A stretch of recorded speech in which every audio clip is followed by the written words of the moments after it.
d'un récit enchâssé. Chez Serhan, les deux héros du roman, le narrateur et son cousin Mouha, découvrent pour la première fois la légende d'Abdelkrim sur le bateau qui les conduit en Europe, en compagnie d'autres Marocains enrôlés de force dans l'armée française pour combattre la menace fasciste. C'est un conteur originaire du Rif, un descendant de la famille Al-Khattabi qui raconte cette légende. À travers la figure de ce conteur, Serhan soulève les questions de la légitimité du récit canonique et du décalage entre l'histoire apprise et mémoire transgénérationnelle.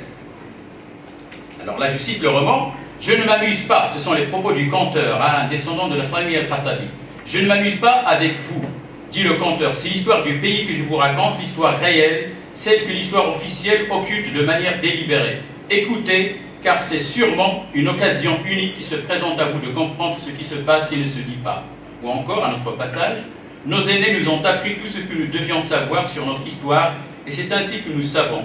Nos femmes continuent à chanter la chanson des guerriers du Rif. » Fin de citation. Normalement, comme l'explique Paul Ricoeur dans ses commentaires des analyses de Maurice Halbwach, le phénomène de la mémoire transgénérationnelle est ce qui devrait réduire l'inquiétante étrangeté de l'histoire. C'est lui qui assure la transition entre l'histoire apprise et la mémoire vivante.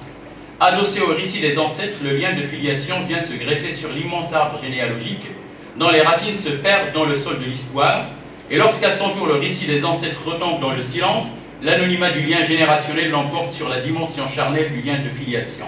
Ne reste alors que la notion abstraite de suite de génération. L'anonymat fait basculer la mémoire vivante dans l'histoire. Fin de citation.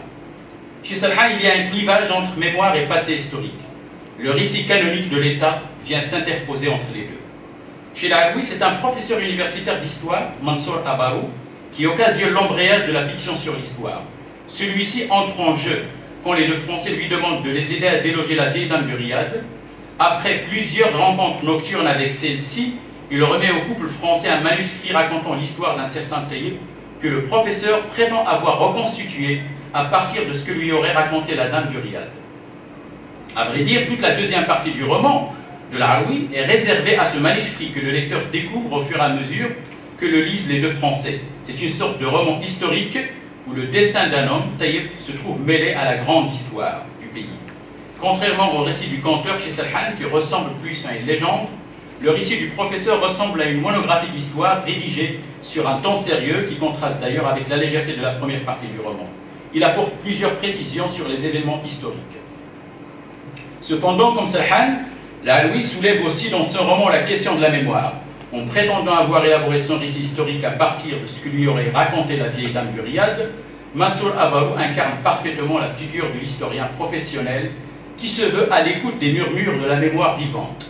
Sur un plan symbolique, la vieille dame du Riad est une trace, la voix d'une mémoire que des individus portent dans leur chair, qui demande à s'exprimer et à devenir publique. Mais l'intérêt accordé à la question de la mémoire se manifeste aussi à travers les liens que Laagoui cherche à tisser entre histoire et mémoire familiale, puisque finalement ce professeur d'histoire Mansour Abarou est un descendant de la famille de l'Hajj Fatmi et d'une certaine manière Taïb est son oncle et son grand-oncle. Maintenant, j'en arrive à la fonction de l'histoire dans les deux romans, c'est mon dernier axe. Alors, quelle est la fonction qu'on doit accorder à l'histoire dans les deux romans? Chez Serhan, l'histoire semble être pourvoyeuse d'exemples. On est dans le modèle de ce que l'on pourrait appeler une historia magistra vita dans laquelle le passé ne cesse d'éclairer l'avenir. La prise de conscience des personnages fictifs et leur révolte contre l'ordre colonial passe par une découverte de la légende d'Abdelkrim. En écoutant le récit du conteur, les indigènes sont confrontés pour la première fois au passé de la nation, un passé héroïque qui ne coïncide plus avec le présent décadent. Ils sont alors pris dans une nouvelle historicité, la leur propre, alors que le pouvoir colonial qui les emmenait combattre pour une cause qui n'était pas la leur, les avait annexés à l'histoire de la métropole, de la France. C'est ce conflit des deux récits historiques que Fanon exprime brillamment de la sorte. Le colon fait l'histoire et sait qu'il l'a fait, et parce qu'il se réfère constamment à l'histoire de sa métropole, il indique en clair qu'il est ici le prolongement de cette métropole. L'histoire qu'il écrit n'est donc pas l'histoire du pays qu'il dépouille, mais l'histoire de sa nation, en ce qu'elle écume, viole et affame. L'immobilité à laquelle est condamné le colonisé ne peut être remise en question que si le colonisé décide de mettre un terme à l'histoire de la colonisation, à l'histoire du pillage pour faire exister l'histoire de la nation, l'histoire de la décolonisation. Donc là nous avons une contribution du récit historique à la constitution d'une conscience collective, à l'émergence d'une communauté imaginée, pour reprendre une expression de Benedict Anderson, qui se traduit sur le plan énonciatif par l'usage du nous, comme le montre ce dialogue entre Mouha et un autre personnage. Je ne vais pas lire le dialogue, mais après la légende d'Abdelkrim, on sent qu'il y a l'émergence d'une conscience collective qui se traduit par l'usage du nous dans les dialogues entre les personnages. On n'est plus dans le jeu, mais dans le nous de la communauté imaginée. Cependant, de façon globale, chez Salhan, la figure historique d'Abdelkrim n'est absorbée par la fiction que pour donner une légitimité au personnage fictif de Mouhawhida. Celui-ci se construit dans une sorte de relation mimétique, c'est-à-dire par imitation, à Abdelkrim pour apporter le changement et bousculer l'histoire. Donc chez Salhan, l'histoire pose la double problématique du passé comme généalogie et chronologie. Alors, généalogie, ça veut dire qu'il faudrait avoir les ancêtres, hein, qu'il faudrait imiter, et chronologie, il faudrait que cette histoire serve aussi au changement. Et là, je ne vais pas citer Jacques Le Goff, mais c'est ça un peu, si vous voulez, l'esprit de la généalogie et de la chronologie. Le rapport au passé, mais aussi le fait d'évoluer vers un futur. Cependant, ce régime d'historicité tourné vers le passé, parce que là nous avons un modèle qui est pourvu par le passé, et donc nous avons un régime d'historicité qui s'axe sur le passé, et les grandeurs d'antan dérivent inévitablement chez Salhan sur une vision patriarcale, voire misogyne de l'histoire. Seuls les vrais hommes, hein, dans le roman de Salhan, seraient capables de faire l'histoire. La figure fictive et héroïque de Mouhawhida, tirant sa légitimité d'Abdelkrim, laisse incessamment voir en creux dans le texte une autre figure, celle de l'homme dépourvu de sa virilité, qui vient lui servir de repoussoir. Là, on lit dans le texte, mais il était chéri par les femmes, c'est-à-dire Mouhawhida, le héros qui imite Abdelkrim, chacune d'elles espérant pour elle l'espace d'une nuit, d'une rencontre, d'une étreinte, d'un sourire, ou même d'un simple regard. Les barbus et les moustachus avaient du mal à se faire accepter par la Vierge de leur choix. Ou, il ne faut pas parler des hommes car ils ont bouffé leurs couilles dans la potion de la traîtrise. Et là, j'arrive à un point, une sous-partie de ce dernier axe, désillusion des indépendances et crise du temps, toujours chez Salhan. Là, on note chez Salhan l'impossibilité du modèle de l'historien magistrat vita, c'est-à-dire de l'histoire pourvoyeuse d'exemples. Le passé n'éclaire plus l'avenir à un moment donné. Bon, par rapport au récit enchâssé, nous avons Mouhawhida qui imite Abdelkrim, et là nous avons une histoire pourvoyeuse d'exemples, mais après les indépendances, là, nous sommes dans un autre régime d'historicité où le passé n'éclaire plus l'avenir, il n'est plus pourvoyeur d'exemples. Le premier conteur du récit 4, parce que nous avons dans le roman deux conteurs, hein, le premier conteur qui raconte sur la place Jama al-Fna à Marrakech des décennies plus tard l'histoire de Mouhawhida et son cousin, place son récit sous le signe de la désillusion des indépendances. Pour ce conteur, le rapport au passé s'articule à partir de l'idée d'un présent décadent et d'un avenir obscur. Je cite le roman. Ici s'arrête une vie, dit-il, de sa voix cuivrée, la vie d'un homme et aussi celle d'un pays longtemps confondu. Ici ma voix reprend son histoire et l'immortalise pour les générations futures et les mémoires oublieuses. Grâce à la force de la parole et à la magie du verbe, je vais conclure rapidement. Et à la magie du verbe, il est mort pour la liberté et la dignité, ils sont morts pour l'indépendance. Quelle indépendance? Le pays n'a jamais été aussi mal colonisé qu'après le protectorat. C'est notre destin, celui de cet homme, celui de ce peuple, celui de cette terre, ensemble embarqués dans l'exploitation et la honte, ils sont morts pour rien. Alors là, donc, nous avons deux régimes d'historicité dans le roman de Salhan. Un premier régime d'historicité où le passé éclaire l'avenir et apporte des exemples. Nous avons de grands hommes qu'on pourrait imiter pour avancer. Et puis, un autre moment après les indépendances, hein, au Maroc, où nous sommes dans la désillusion, et là, le passé n'éclaire plus l'avenir. Mais par rapport au roman de Salhan, je crois que, plutôt de Laroui, je crois que l'histoire a une autre fonction. Parce que les Français qui arrivent au Maroc à Marrakech arrivent avec un regard de touristes. Ils sont dans un pays exotique en quelque sorte, et tout le regard qu'ils portent sur le Maroc est plutôt un regard superficiel. Mais grâce à la monographie d'histoire que va leur remettre le professeur d'histoire, une nouvelle rencontre va se faire avec le Maroc. Ils vont redécouvrir le Maroc, ils vont savoir d'une certaine manière que ce pays qui semble être un pays exotique, où on vient en tant que touriste, a une vieille histoire millénaire.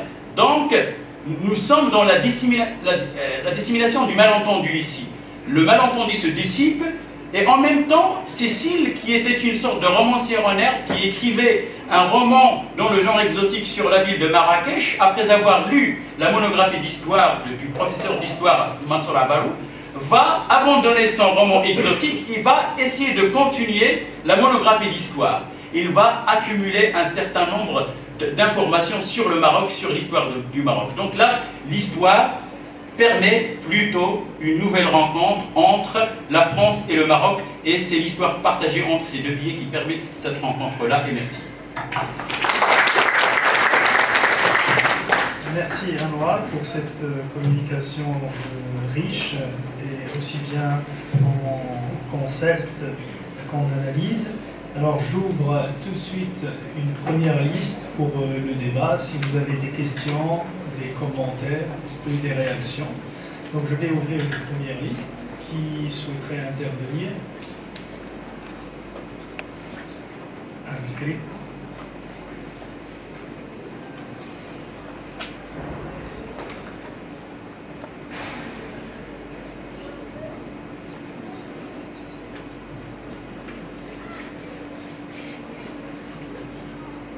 Bon, d'autres questions, je vais m'inscrire moi-même. Voilà. Alors, pour vous... Oui, voilà. Bah, je m'inscris. Ah, ben voilà.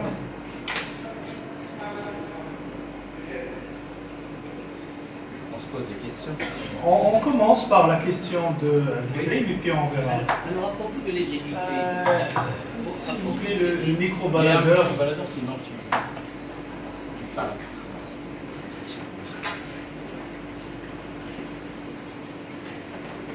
alors, bon, je crois que ma voix part, non? Je le pense pas. Je vais essayer d'être un peu plus fort. On arrive à t'entendre ici, mais peut-être derrière. Mais il est allé chercher le micro de toute façon. Tu peux te mettre là, si tu veux, là, et tu utilises ce micro quand même. Tu te mets là, pour ne pas perdre de temps. Ouais. Alors, je une question à propos de l'hérédité. J'ai envie d'en savoir un peu plus. Là, non, mais toi là, tu vas te mettre. J'ai vraiment désolé, mais Oui, d'accord. C'est la contrainte.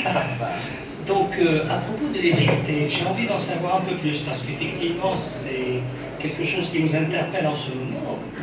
Dans tous les pays du Sud, ce qu'on appelle le Sud pour aller vite, effectivement, nous sommes dans ce contact, comme vous l'avez défini, le contact de deux cultures qui génère donc des formes d'hérédité.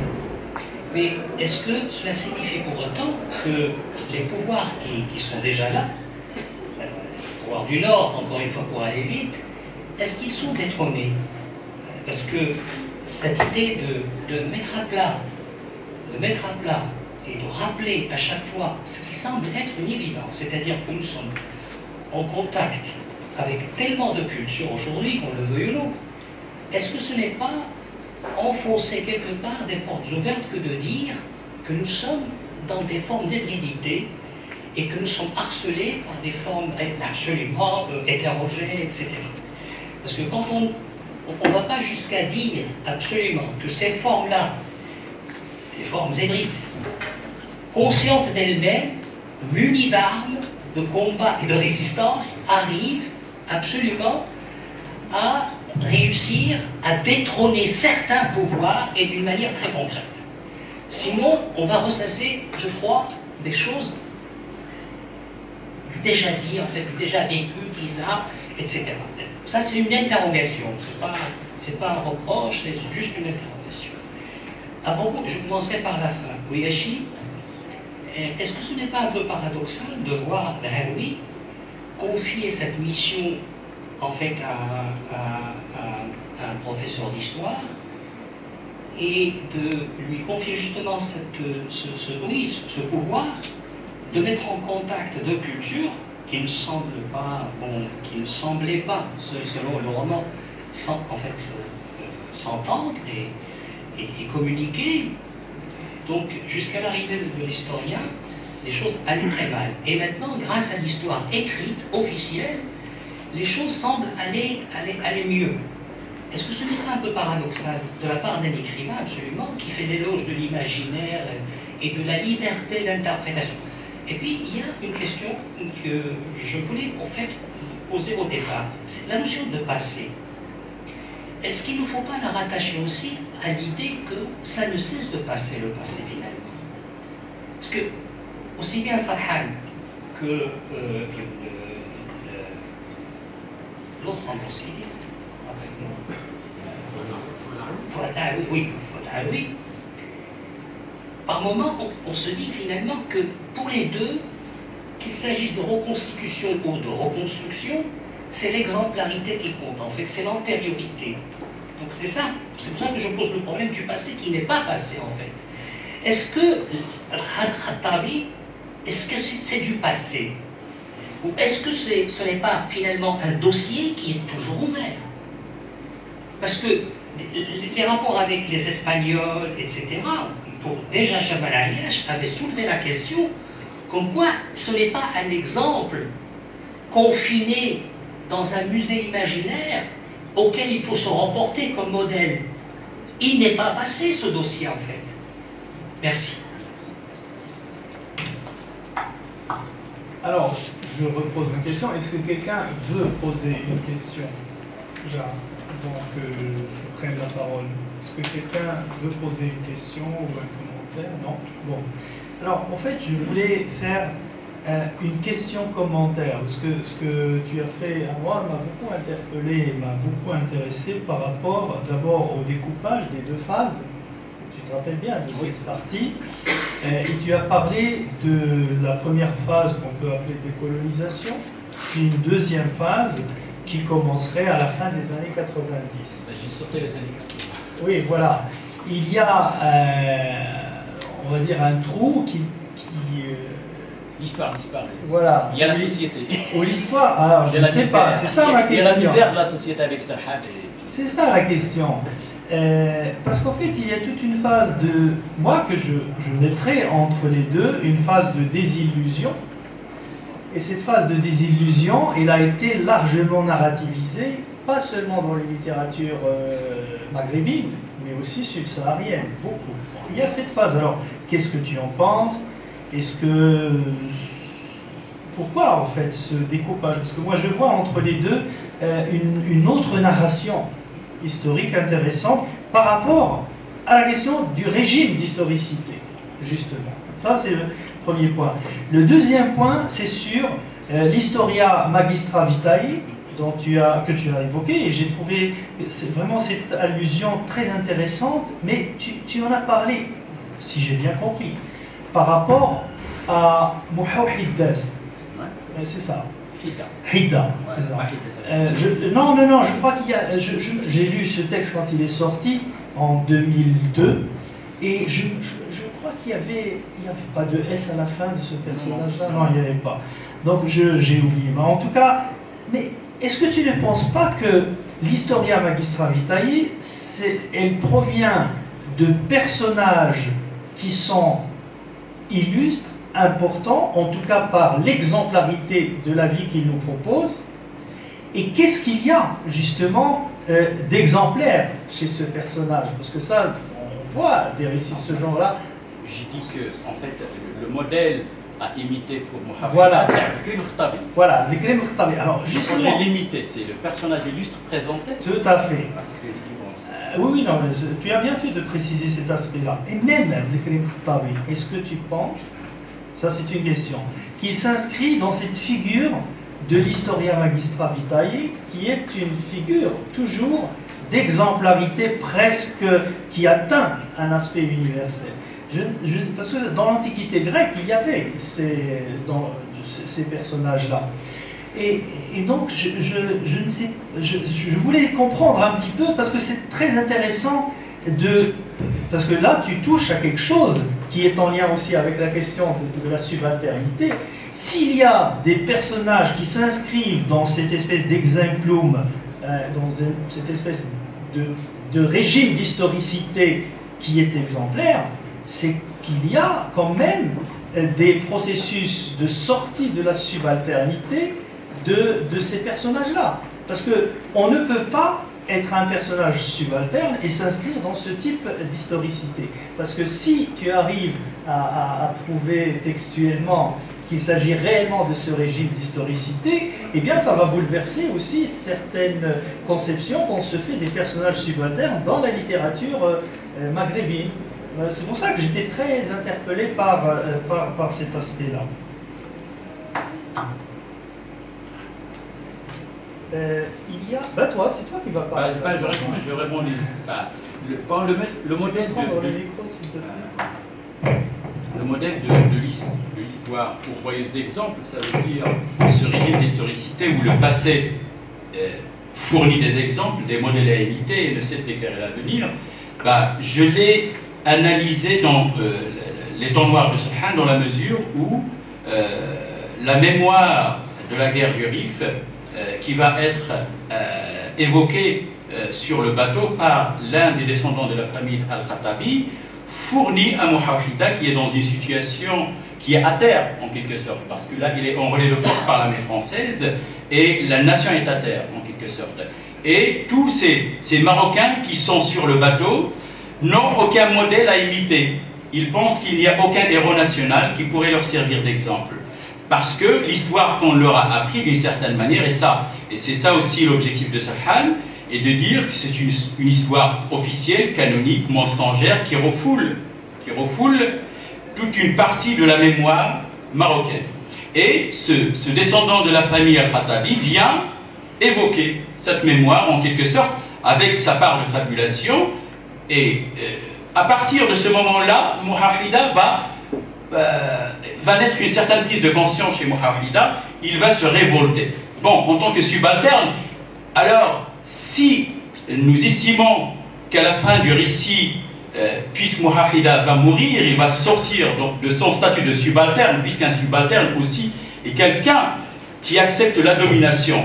Et le fait de sortir de la domination par la révolte qui mène à la mort, c'est aussi une volonté de sortir tout simplement de la subalternité à mon sens.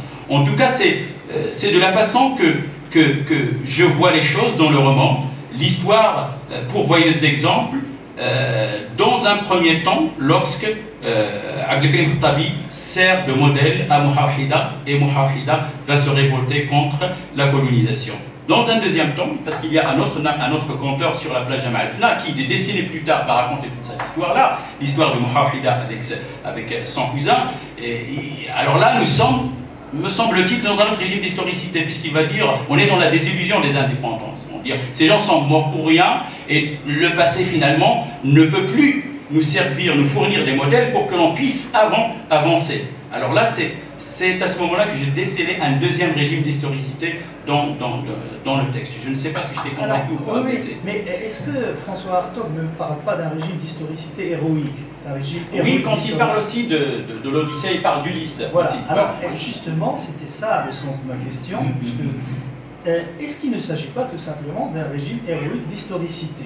Puisque tu parles justement du héros national, c'est-à-dire du roman national, donc du héros national.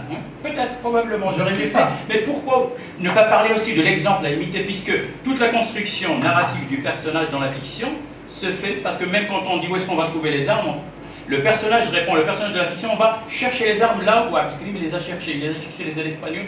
Donc, il lui sert de modèle à imiter, même au niveau de l'intrigue et de l'évolution du récit. Parce que peut-être dans l'Historia Magistra Vitae, comme le nom l'indique, latin, c'est au fait quelqu'un qui raconte sa vie comme récit exemplaire, etc., auquel les autres vont s'identifier. C'est dans ce sens-là, parce que moi, je suis très surpris parce que cette question-là, elle est très intéressante par rapport aux littératures du Maghreb. Et si on a des personnages de ce genre-là, eh bien, c'est une approche qui va renouveler beaucoup de choses par rapport justement à ce rapport entre héroïsme, subalternité et puis le fameux exemplum, parce que pour nous, l'exemplum, dans la littérature, il est toujours d'abord prophétique, entre autres, hein, d'abord prophétique, et puis d'autres exemplums construits par des figures étatiques. Voilà, c'est dans ce sens-là. Je pourrais peut-être répondre aussi, parce qu'il y a une question, la question d'Abdelkrim par rapport à la question de confier la mission à un prof d'histoire, ça veut dire, en fait, la vraie rencontre entre le Maroc et la France se déroule grâce à ce que apporte un professeur d'histoire, en quelque sorte. Et là, tu es étonné parce que de la part de la Alaoui, il aurait plutôt donné plus d'importance à l'imaginaire et non pas à l'histoire. Mais il me semble quand même que ce professeur d'histoire est un professeur particulier dans la mesure où, même s'il écrit une sorte de récit qui ressemble à une monographie professionnelle, faite par un historien professionnel, il me semble qu'il est à l'écoute des murmures et des voix qui sont occultées. C'est la mémoire. Il était à l'écoute de la mémoire, et la mémoire dans le roman, il est symbolisé par cette vieille dame du Riad, une vieille femme qui a 100 ans, un siècle, et qui raconte toute cette histoire-là. Il prétend donc reconstituer toute cette histoire coloniale partagée du Maroc et de la France à partir de ce que lui aurait dit la dame. Bon, il me semble aussi que l'objectif de la Alaoui dans le roman est de dissiper le malentendu en essayant de montrer que ces riads que les Français viennent acheter au Maroc et que la ville de Marrakech n'est pas qu'une ville superficielle qui n'a pas d'histoire. Ces riads, si vous voulez, sont des riads qui renvoient à toute une histoire millénaire. Et à travers donc ce prof d'histoire, qui fait partie d'une famille à laquelle avait appartenu le riad, il fait surgir toute cette histoire en quelque sorte, pour rendre les Français sensibles à l'épaisseur historique même des murs en quelque sorte, me semble-t-il.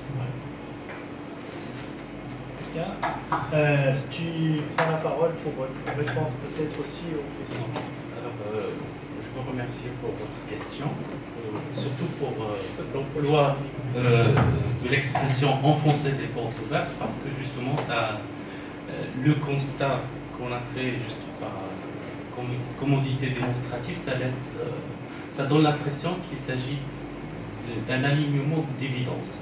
Ça, bien sûr, si on envisage l'hybridité comme horizon, ou bien comme un état ou un constat. Or, l'hybridation ici, elle est envisagée comme un processus permanent qui s'oppose à quoi? À la pureté, à l'authenticité. J'évoque dans ce sens un propos de Maurice Blanchot qui disait que si parmi tous les mots il y a un mot inauthentique, c'est bien le mot authentique, c'est bien le mot pur, si on veut dire. Dans ce sens, la pureté et l'authenticité relèvent du construit normatif, qu'il soit toxique, qu'il soit politique.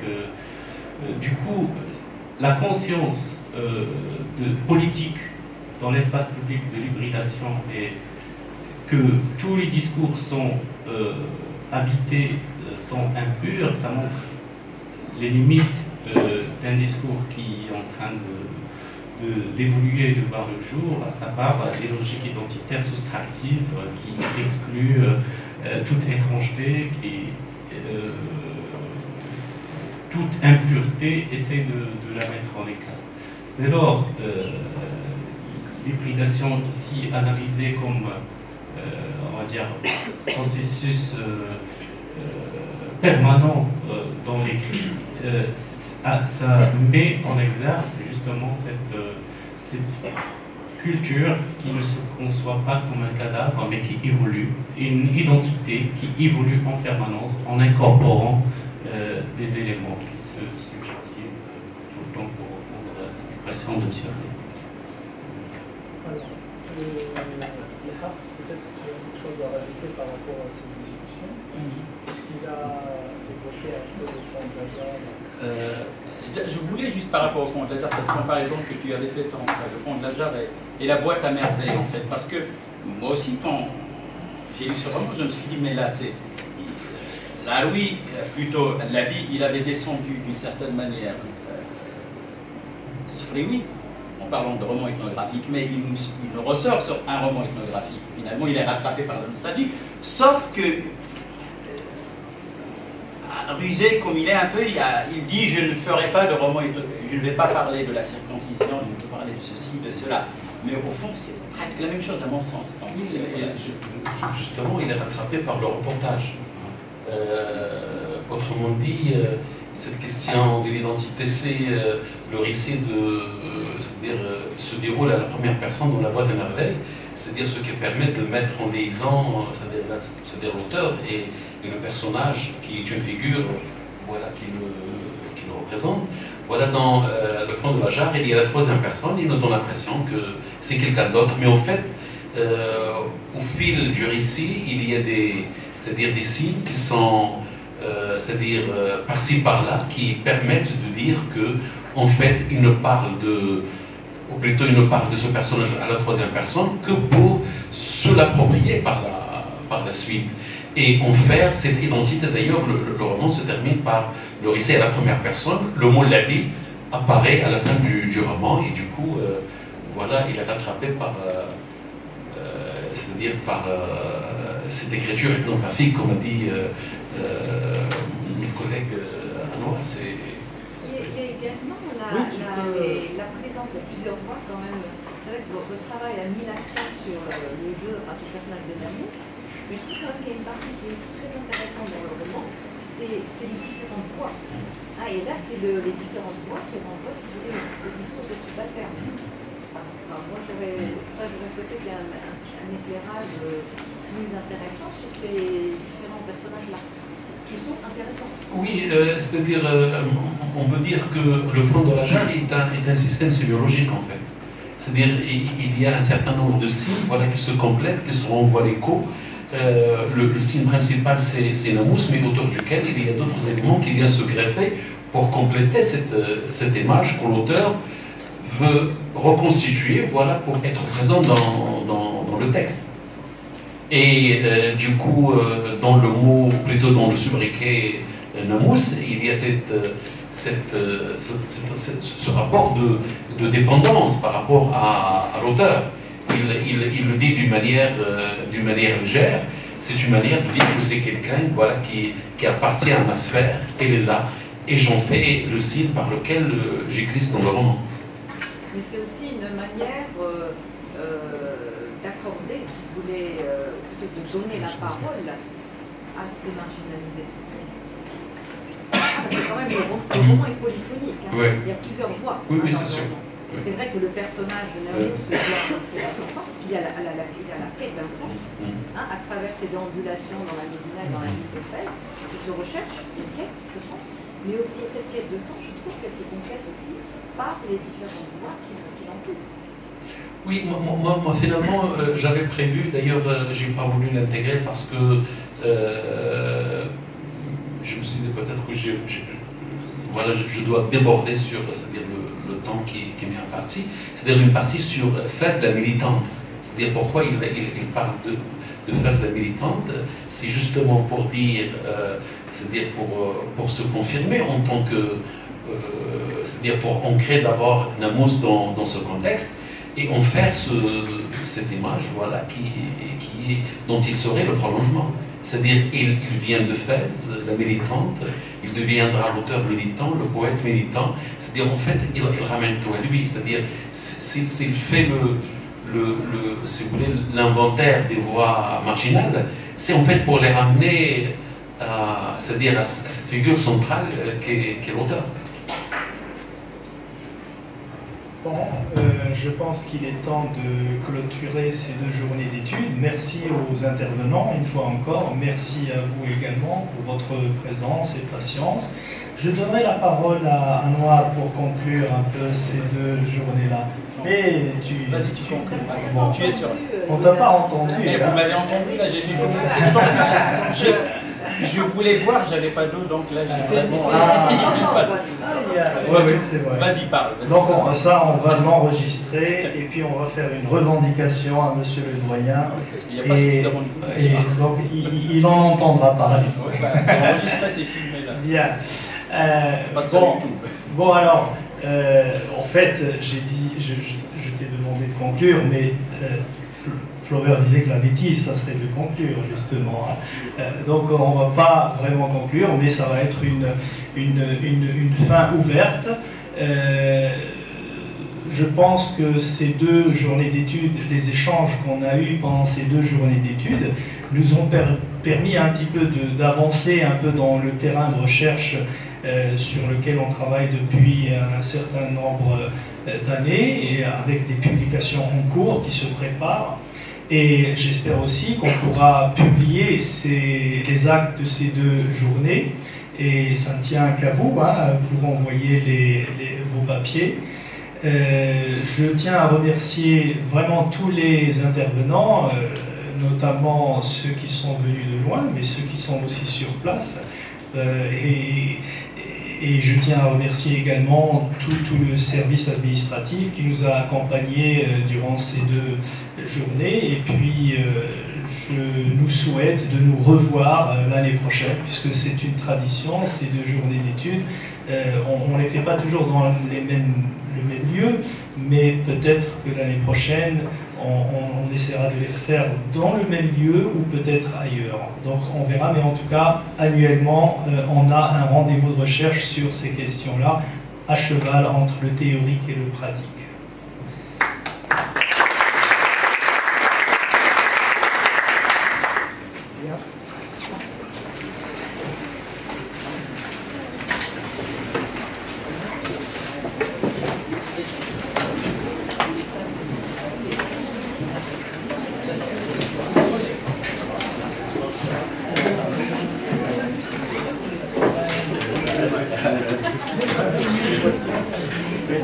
Allez,